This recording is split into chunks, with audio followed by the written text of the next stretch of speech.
They don't look past it, even though that's the easiest and the safest option. They put themselves in jeopardy to expose it to the public. And they do so as an act of faith in their fellow citizens, that we are a free people and we are brave enough to stop the harms that our leaders commit in our name. And there's a long lineage of whistleblowers that Daniel Hale is a part of. But when I think of him, I think of soldiers in Afghanistan a dozen years ago who came up to talk with me when they heard there was a reporter on their base. They wanted to talk because they didn't understand how what they were ordered to do made any sense, or the explanations that they got from their commanders seemed to insult their intelligence. Meanwhile, on that same reporting trip, I interviewed generals who spoke confidently about how what they were ordering those soldiers to do would yield something like victory. No soldiers spoke to me, even though they could be disciplined for an unauthorized talk to journalists, because they wanted the people they loved back home to know that the war was neither winnable nor worth fighting. People like that may not necessarily leak classified documents, but they're on a continuum with those who do, because they're trying to fix something that's gone terribly wrong. If people like Daniel would despise the Espionage Act implies, if they were out to harm or humiliate the United States, they would have peddled what they know to a hostile intelligence service. Daniel was a drone operator. He worked with the Joint Special Operations Command. Think of how valuable, how lucrative his brain would be to a foreign adversary. Instead, he's convicted of revealing to journalists ways that the wartime panopticon built by the US after 9/11 can kill people, or in the case of government watch listing, obliterate their civil rights. It's a grim and unforgivable irony of the war on terror that the slogan, "If you see something, say something," doesn't apply to people with a close-up view of the horrors and injustices committed in the name of counterterrorism. Daniel should be out here riding his motorcycle. The country that trained and then imprisoned him should be dismantling the operations and the institutions of the war on terror, now that President Biden and so many other political leaders claim the 9/11 era is over. In August 2021, defending the withdrawal from Afghanistan, the president remarked, "As we turn on the page on the foreign policy that has guided our nation the last 2 decades, we've got to learn from our mistakes." Mr. President, learning from our mistakes requires you to free Daniel Hale. If you don't commute his sentence, we're only turning the page on someone who tried to get us to learn from those mistakes. Thank you very much. Thank you so much, Spencer, for those words.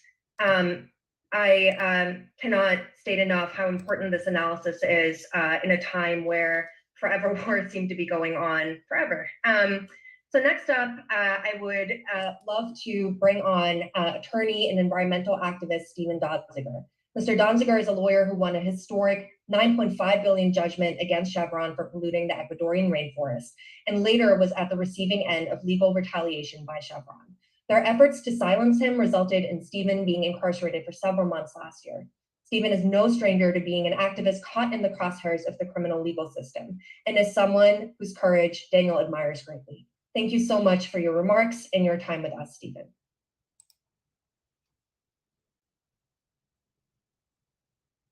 Sorry, I was muted. It's my honor to be asked to join this effort to help Daniel and to be with such a distinguished group of advocates, all of whom I respect greatly. So thank you for inviting me. You know, I didn't prepare any remarks, but I just want to make a couple of points. Both as a human being who went to prison myself for my advocacy work, but also as a lawyer who sort of can look at this, I think, from a legal perspective. You know, first, as a human being, I really urge President Biden to look at this case with his own eyes. There is a whole apparatus in our country, in the national security state, the intelligence agencies, that make it a habit of trying to go after people and single out people for persecution who call them out and embarrass them because of their wrongdoing, as Daniel has done. I agree with Representative Omar that Daniel is a man of great conscience. He is a public voice, and his act of moral courage has arguably saved a lot of lives because it forced the Biden administration to reform the whole drone program such that they have to now be more careful in how they use it. And I think it's an outrage that this kind man who did this act of great public service not only was prosecuted and tried to, made out to be a criminal, but has been put into prison in almost the harshest conditions possible. And it really is petty, it's craven, it's mean, and it's cruel. And I really urge President Biden to do something about it. You know, we just saw President Biden spend months to bring Brittany Griner home from Russia. Good for him. I'm glad he did that. But the reality is he can commute Daniel's sentence with a stroke of a pen in 1 minute. You know, this is a political prisoner here in our country, in the United States of America, and something must be done about it. As a lawyer, I want to make the following point. Daniel's case is much bigger than Daniel, and I'm going to tell you why. There is a wholesale attack in our country on people of conscience who speak out and challenge entrenched pools of power that hurt our society. In Daniel's case, it was the drone program. In my case, it was the fossil fuel industry, where incredibly Chevron, the company I've been fighting against for many years, essentially prosecuted me. A Chevron lawyer prosecuted me for criminal contempt of court in the name of the US government, resulting in almost 3 years of detention on a misdemeanor. Okay. And that was all about imposing as much suffering as possible on me personally because of the human rights, the successful human rights work I did as a lawyer. In Daniel's case, this is now a little game where they're trying to make him suffer as much as possible as a way to weaponize the law, to try to intimidate other people into not speaking out with the same courage that he did. And it's exactly what they tried to do to me. So I just want to say to Daniel, I don't know if you're ever going to see or hear a recording of this, but sir, I am in solidarity with you. I admire you greatly. And to President Biden, look at this with your own eyes. That's what you did with Brittany and Russia. Look at Daniel's case with your own eyes. You know, you're a decent man. You're a man of conscience yourself. We've seen it in other situations. Apply it, sir, to the case of Daniel Hale, and please commute his sentence immediately. Thank you so much, Stephen. So I am so pleased that I see Dan Ellsberg up on the video. Dan, we will be so happy to hear from you. I want to make sure that your audio and video is working. So I will see if we can hear you now. Can you hear me? We can hear you perfectly. Thank you so much for being Okay, fine. I can't hear for some reason on this end. So, look, Daniel Hale is unmistakably one of my heroes. It so happens that he was on trial, faces prosecution for the same acts that I took 50 years ago in releasing the Pentagon Papers, and for much the same reason. An unconstitutional war going on, not declared by Congress, committing endless crimes of war, and involving in itself, even more clearly in the Iraq case, a crime against the peace, aggressive war. I take that President Biden doesn't agree with that. And yet, if I'm not mistaken, just as in the case of Julian Assange, the Obama administration, the Department of Justice, considered and rejected the idea of prosecuting them on constitutional grounds. That the Espionage Act, which not only applied, if at all, to the New York Times and the Guardian and El País and Le Monde, as well as to sources, and to Julian Assange specifically. In this case, coming up as a source like me, Daniel Hale is the tail end now of a couple of dozen cases, starting with mine back in 1971, none of which should have been held. Every one of which was the application of a law which application was unconstitutional, a clear violation of the First Amendment.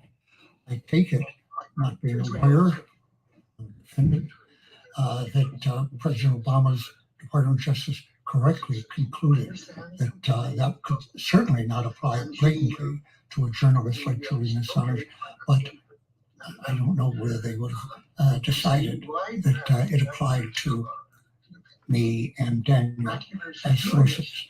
Certainly the leading legal scholars of my time, Mel Nimmer, scholars of information law, Mel Nimmer, Edgar Schmidt, Harold Edgar Benno Schmidt, concluded that the application, certainly to journalists and even to sources like that, was an unconstitutional abridgment. And in addition to that, the Espionage Act is particularly unsuited in a democracy to apply to whistleblowers because it is a strict liability offense in which no discussion of motive or intention or impact can be raised in front of the jury. I was not able to do that. Without knowing it, let me guess that Daniel Hale's decision not to go to trial was on similar grounds, that he could not get a fair trial, especially in the 4th District, where most of these cases have been brought.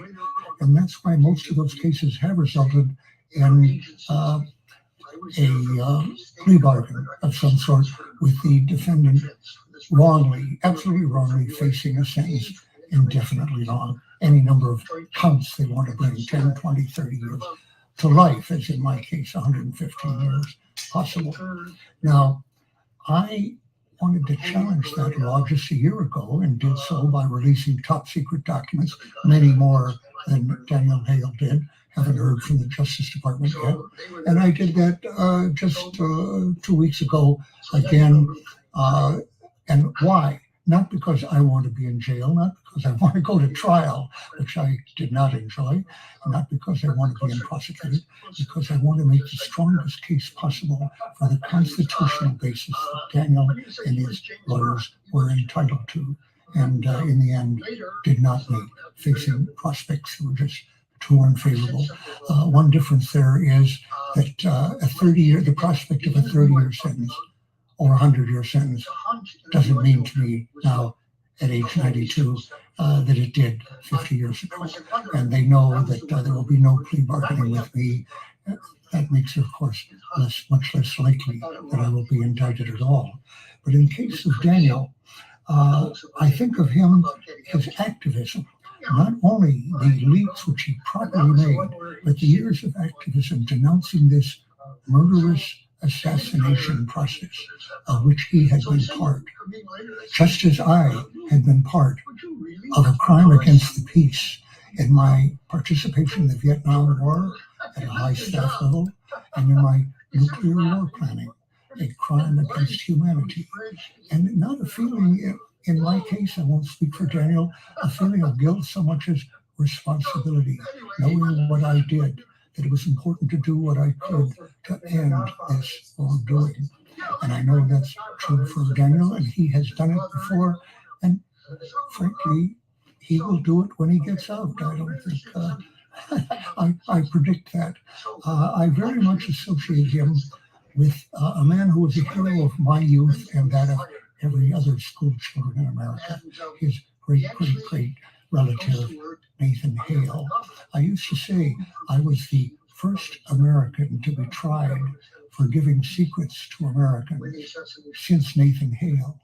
And when I first said that, almost 50 years ago, people nodded, knew what I meant. I found that in recent years, there were 3 or 4 times that I've mentioned that, I get kind of a blank stare, and I'm kind of unhappy at that.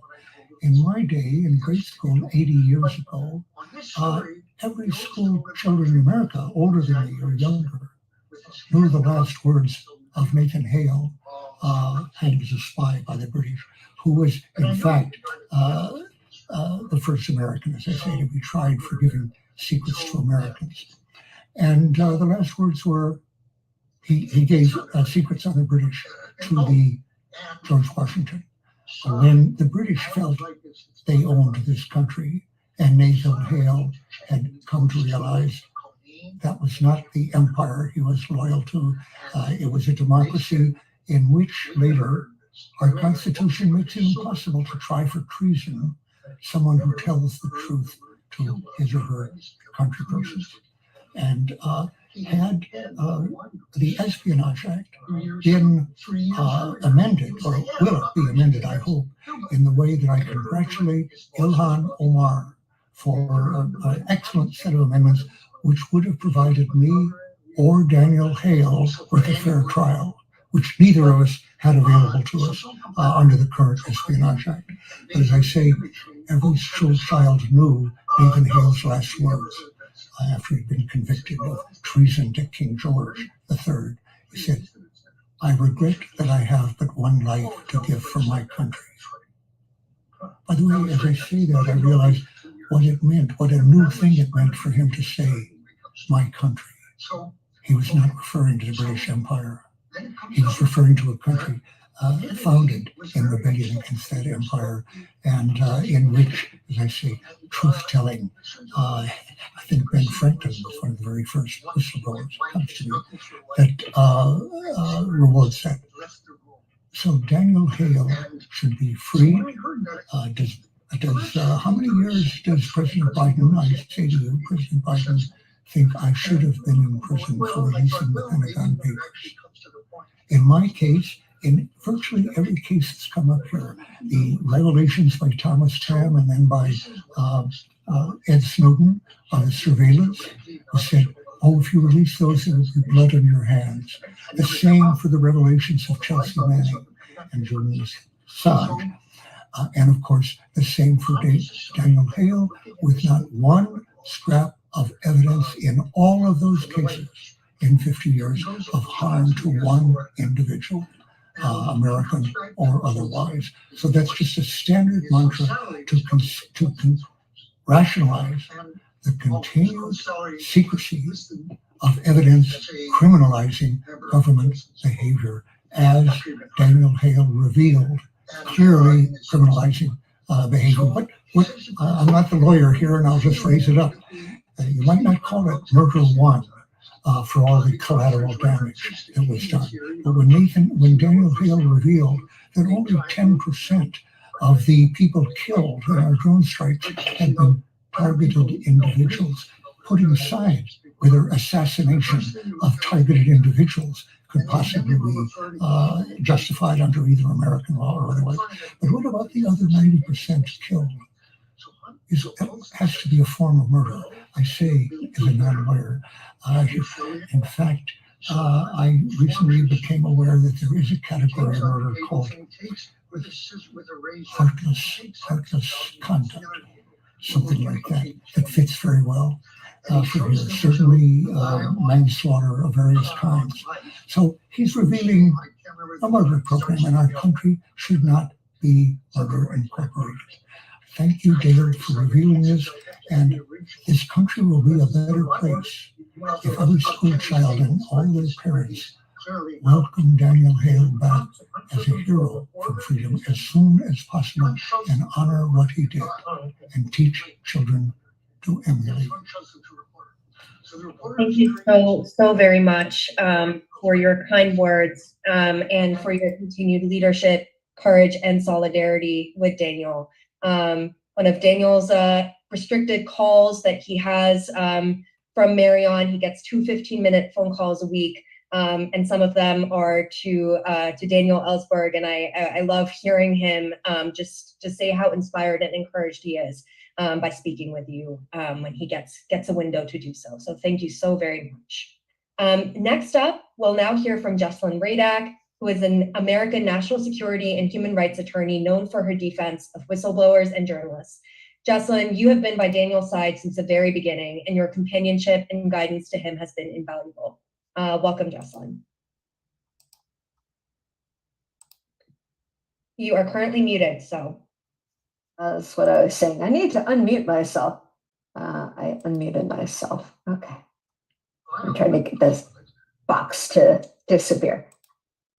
Okay, can you hear me? Sorry about that.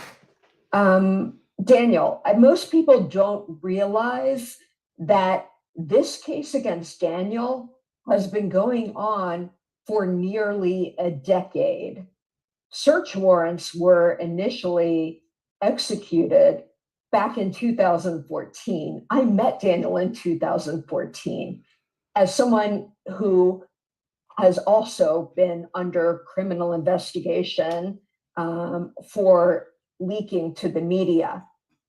I cannot adequately put into words what living with that sort of Damocles over your head day after day, month after month, year after year does to wear a person down physically, mentally, emotionally waiting for the government, who is a Goliath in this situation, to decide whether and how to prosecute you. Daniel has been just under an extraordinary pressure with that cloud over his head for so many years that I don't think people realized when he actually ended up getting indicted and arrested in 2019. He had been shouldering that fear and that dread for many, many years prior, which already added to his pre-existing PTSD from being involved in the drone program. And then to have Daniel charged under the Espionage Act, which is a law meant to go after spies, not whistleblowers, just adds insult to injury for someone like Daniel, who is a peace activist and who has, I mean, he committed an act of conscience, and he's basically in prison for committing the truth. And the law that he was charged under, unfortunately, has been used frequently and almost exclusively not against people who have sought to spy for a foreign nation, benefit a foreign power. It's been used to go against people who disclosed information that was embarrassing to the US government, or worse, proved illegalities being committed by the US government, including torture, including secret surveillance, and in Daniel's case, the drone assassination complex, under which we have been able to deem anyone on the planet to be annihilated. We get to play prosecutor, judge, jury, and executioner with no due process. And that's been a big secret that Daniel exposed, and that is why he is being punished. But using the Espionage Act has been a blunt tool wielded uniquely against whistleblowers. Again, any kind of trial proceeds largely in secrecy. It's a very Kafkaesque system. The government pretends that you're going to have a free and open trial, but really, even I, as one of Daniel's lawyers, was excluded from hearings, even when classified information was not at issue. And being shut out of the courtroom when you're someone's lawyer, I mean, this has never happened. That is unprecedented. The press didn't cover it. No one blinked. It was like, oh, okay. No, it's not okay. It's Kafkaesque and incredibly dangerous. And then you have a law that allows no defense. I mean, there's no viable defense at all, where your motive is irrelevant, where whatever good intent you may have had is only admissible at sentencing after you have already been convicted. It's a completely draconian law that should be left in the dustbin of history.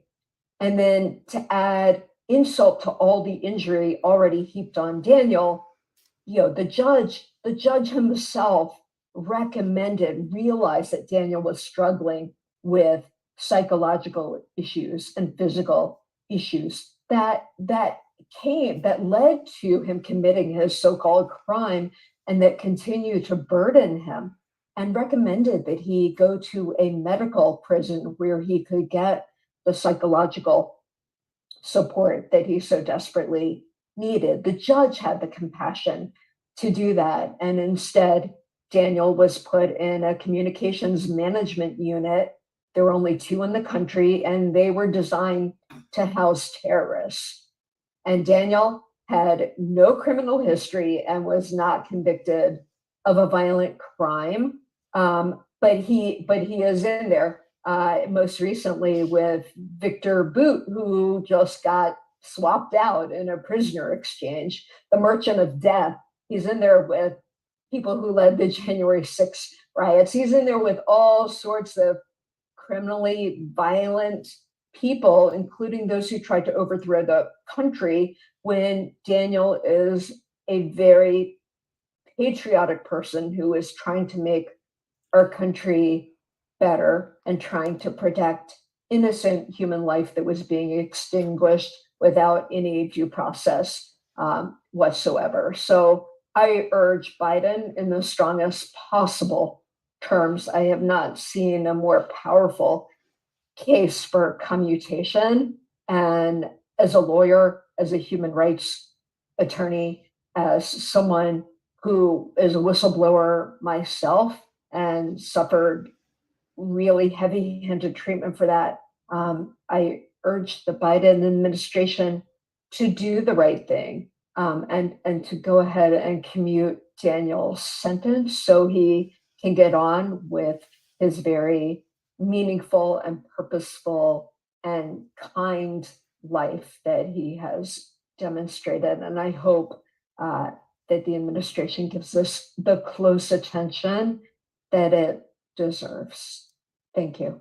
Thank you so much, Jessalyn, for the role that you've played in Daniel's life and for your continued support. So next up, I would now like to introduce Natasha Erskine, who is the organizing director of About Face Veterans Against War. Natasha is a U.S. Air Force combat veteran who served 20 years in active duty. About Face Veterans Against War played a critical role in Daniel's activism. About Face is made up of post 9/11 service members and veterans organizing to end a foreign policy of permanent war and the use of military weapons, tactics, and values in communities across the country. Thank you so much, Natasha, for all of your support, but also for the role that About Face played in shaping Daniel to be the activist that he is today. So I'm going to turn it over to Natasha.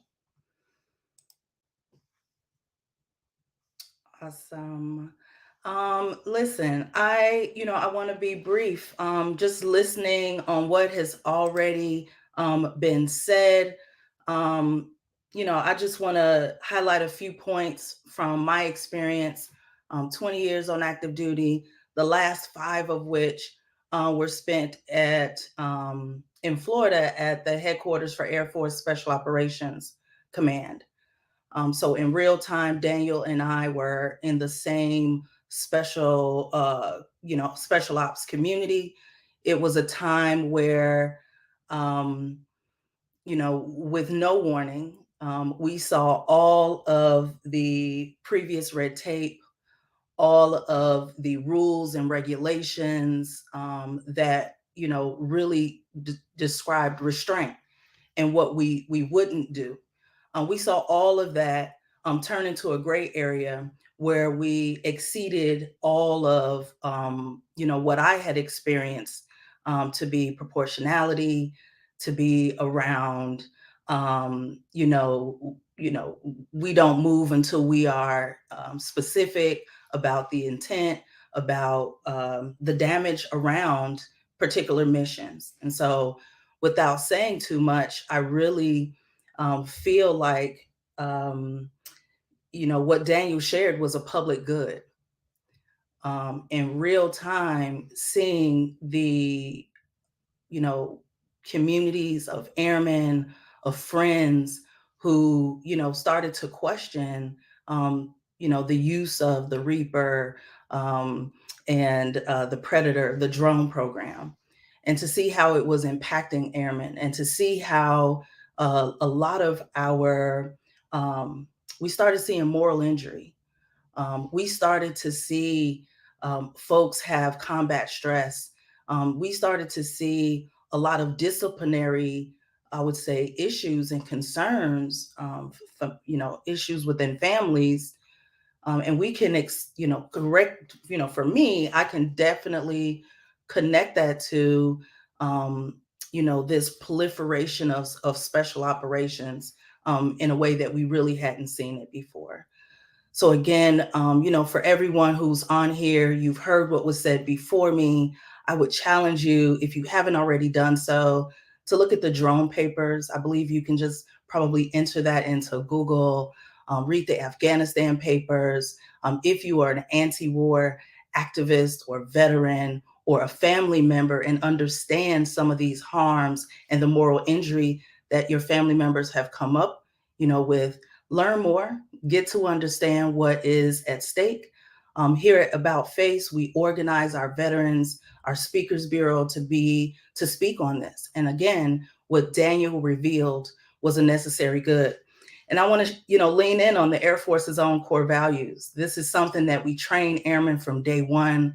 This is what we, have as our ethos, if you will, is integrity first, service before self, and excellence in all we do.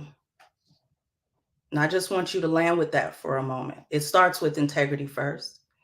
Integrity is even when you, challenge your own personal freedom to tell the truth, to share a truth with the country that deserves to know, during a time where we really need to call ourselves in on the operations that's happening abroad and what the U.S. military is participating in, particularly through this drone program that is today, as I speak, I'm sure devastating, major commands, particularly AFRICOM, which we don't talk enough about. So, a part of what we are organizing in amongst our veteran community is if you have a position of influence. That means you have a state rep, you have a senator, you have veteran friends, whoever you are that's out there. If you can hear my voice, we are going to share resources and how you can join this effort to demand the President Biden's administration commute Daniel's sentence to time served, that he be immediately returned to his family during this holiday season so that he can begin the difficult path of continuing to heal from what he experienced, and to be rejoined with his community that is looking forward to supporting him and the needs that we know he's going to have coming out of such a high, as shared, given where he is right now.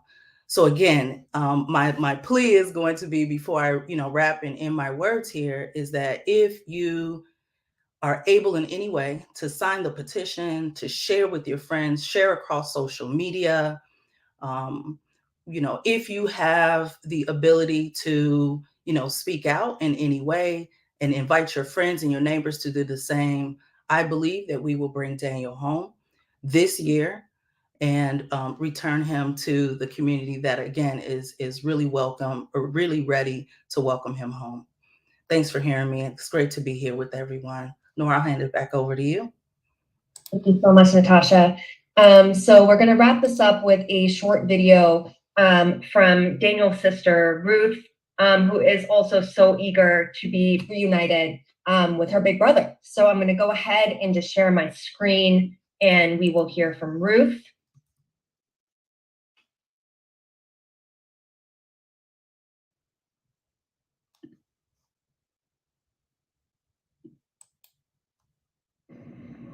My name is Ruth Bray. I am a Christian, a nurse, a mother, and a resident of Northeast Tennessee. But most importantly today, I'm the youngest sister of Daniel Hale, a political prisoner. I'm speaking today to plead with President Biden to commute my brother's sentence. I want to see my brother go free. Me and my brothers were raised in a very strict, religious, and poor household. And let me tell you why that matters. It's strict as in that even unintentional mistakes were sometimes met with severe punishment. By religious, we grew up in a very conservative Christian Southern Baptist church. Even though we each grew to have our own relationship with God as we grew older, we still were taught morality and right and wrong, and had that instilled in us from a very young age. By poor, I mean that some months we didn't know if we were going to get to stay in our house, if we were going to get to eat anything other than beans and rice. But, and it was month to month like that for most of our childhood. And all of this matters, all these factors into Daniel, because as a young man who was kicked out of his home, he had very little choice into what to do to survive. So like most young men, he joined the military. And while he was there, he came with the sad reality that it wasn't what he thought it would be. And he decided to follow his own moral compass and to show the world what is so very wrong with war. And I think that this deserves to be encouraged and rewarded, not punished. So I want to tell you about when me and Daniel were young, and one of my first memories with Daniel, we would bundle up, put on our snowsuits and our gloves and our toboggans, and we'd go out sledding. We would be out there until our fingers felt like they were going to freeze off. But we were just so happy and full of joy, laughing. And my brother deserves to be out in the snow and enjoying his freedom again. He doesn't deserve to be in prison. I just plead with you to please let him go. Thank you.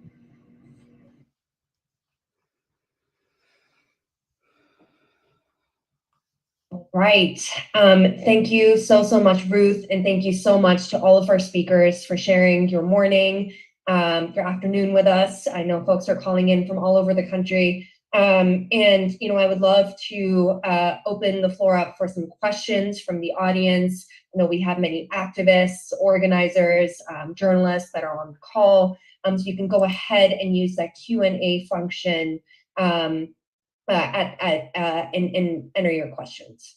I actually see one right now, and I'm actually hoping that Spencer and Jocelyn, if you would be able to tackle this one. But this question is, how do the panelists account for the staying power of the Espionage Act?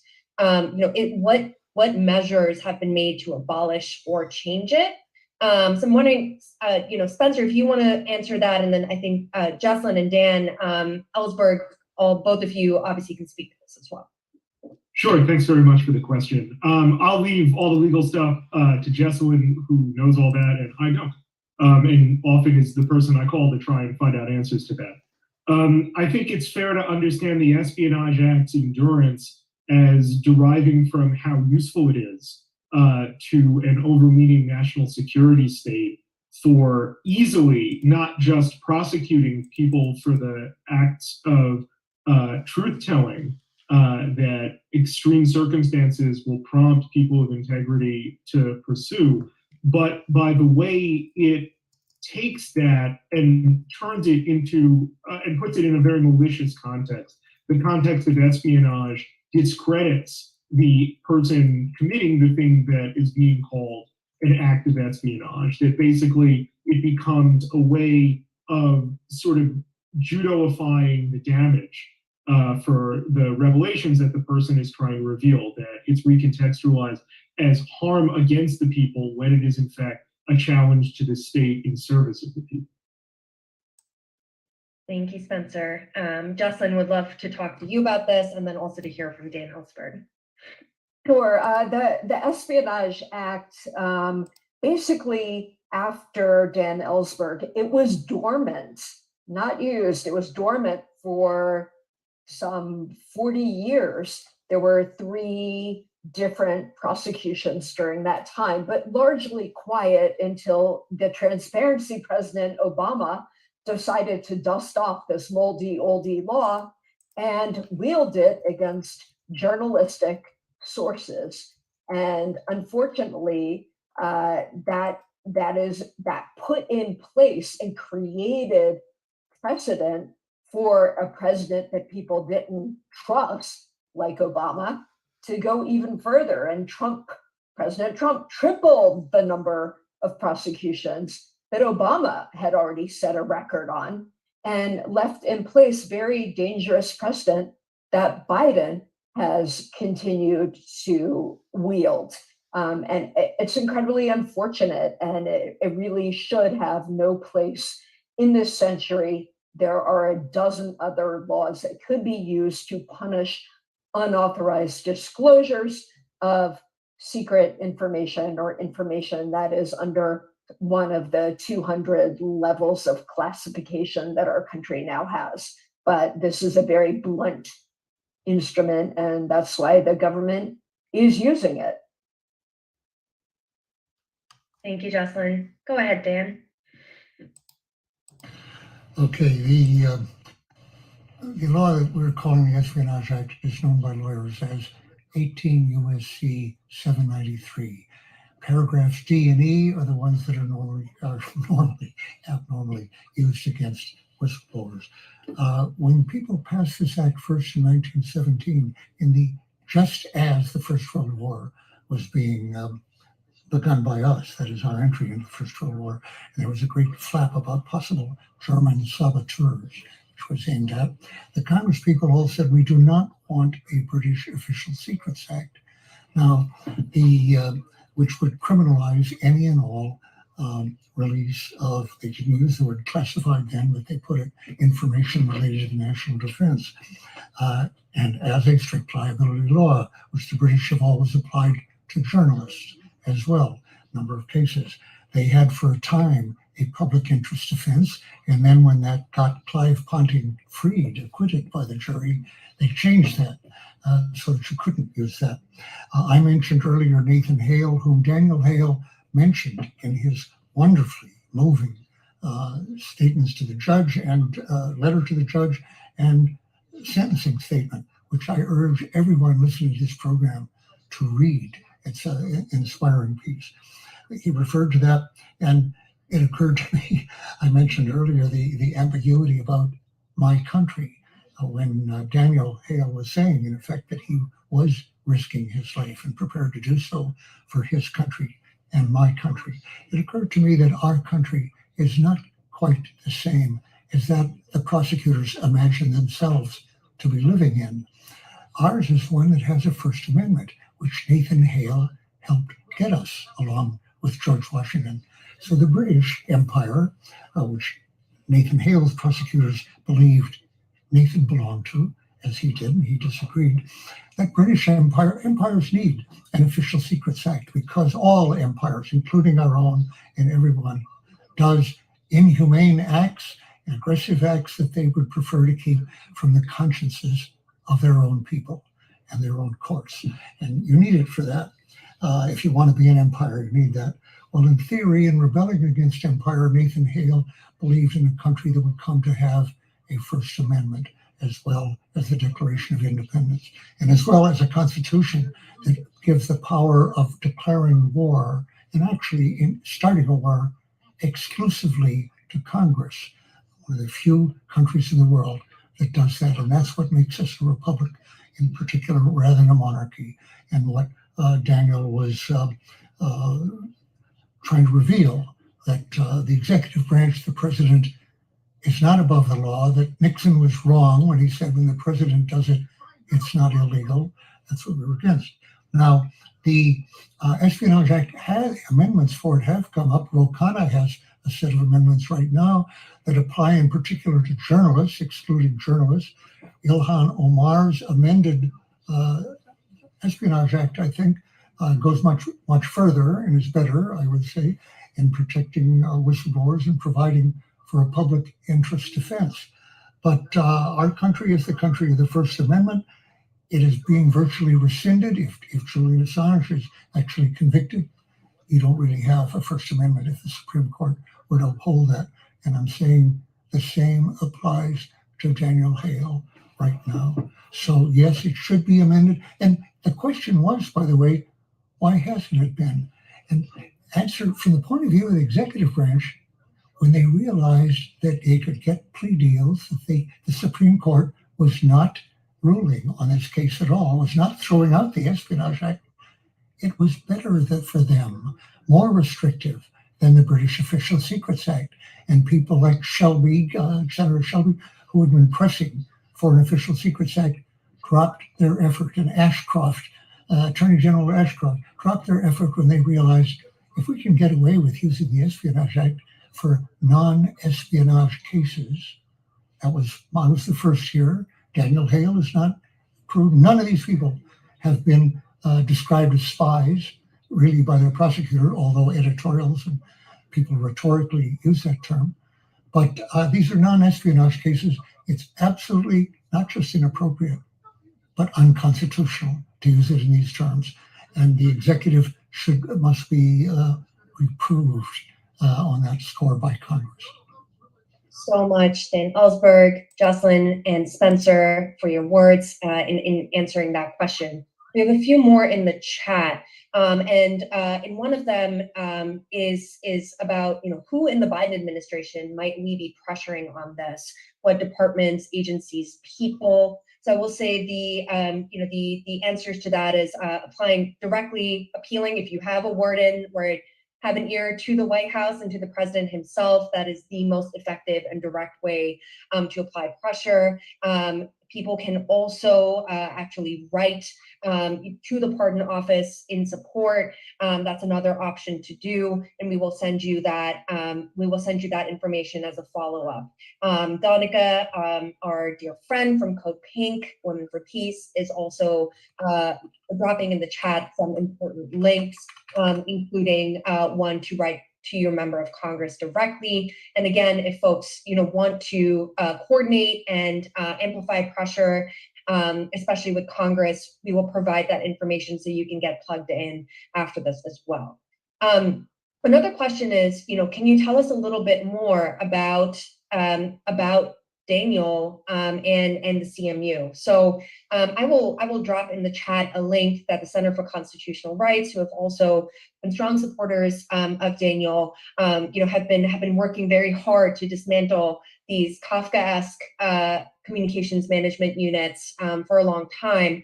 But Daniel's incarceration in this unit means that he has but a fraction of the meager privileges that incarcerated people are allowed anyway in the US prison system. So he gets 2 15-minute phone calls a week. These are live surveyed by federal agents. So there is a lot that he cannot share with us, including news about other people in his unit. So it is highly restricted in terms of him being able to share what he is going through. In addition to that, he has a cap on how many people can visit him or that he can contact. And all contacts need to go through a rigorous approval process and a background check. So people that are close to him, that are his family and friends, are still waiting to be approved. So I just want to share that because these units should not exist. But also it is a clear move by the administration to punish him even further than they have already. So we will continue to drop links in the chat and really appreciate you all asking these great questions. So with that, I just want to thank everybody for being on this call. We had about 120 people tuning in. Please be on the lookout for a recording and clip once we clean it up and download it that you can post to your socials, as well as ways that you can continue to be in contact with Daniel and support him. Thank you all so very much, and we appreciate you deeply. Thank you. Thank you.